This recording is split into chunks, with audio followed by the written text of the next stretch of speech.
Can you talk to me? ঘোড়া আর গাধার সংকরকে বলা হয় খচ্চর। যদি বাবা হয় গাধা আর মা হয় ঘোড়া তবে বাচ্চাকে ইংরেজিতে বলা হয় মিউল। এর উল্টোটা হলে ডাকা হয় হিনি নামে। খচ্চরেরা প্রজননে অক্ষম, কারণ ঘোড়াদের ক্রোমোসোম সংখ্যা ৬৪টি আর গাধাদের ক্রোমোসোম সংখ্যা ৬২টি। এই দুইয়ে মিলে খচ্চরের ক্রোমোসোম সংখ্যা দাঁড়ায় ৬৩টি। ২০০৩ সালে আইডাহো বিশ্ববিদ্যালয়ের গবেষণায় জন্মলাভ করেছিল প্রথম কোনো ক্লোন করা খচ্চর।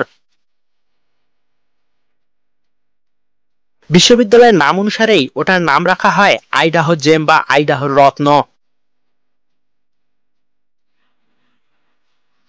ডক্টর গর্ডন উডস এবং ডক্টর ডার্ট ভ্যান্ডারওয়াল একটি মিউলের শরীরের কোষ এবং একটি মাদি ঘোড়ার ডিম্বাণু হতে জন্ম দিয়েছিলেন আইডাহোর এই রত্নকে।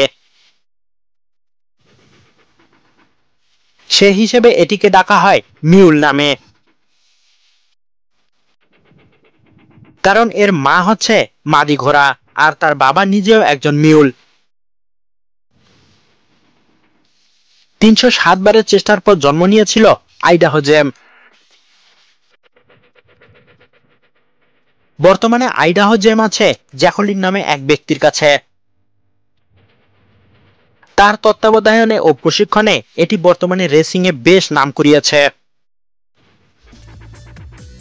ভিডিওটি ভালো লাগলে লাইক বাটনে ক্লিক করুন এবং শেয়ার করে আপনার বন্ধুদেরও দেখার সুযোগ করে দিন। আপনার কোনো মতামত থাকলে তা কমেন্ট বক্সে কমেন্ট করে আমাদের জানান এবং এরকম মজার ভিডিও দেখতে আমাদের চ্যানেলটি সাবস্ক্রাইব করুন।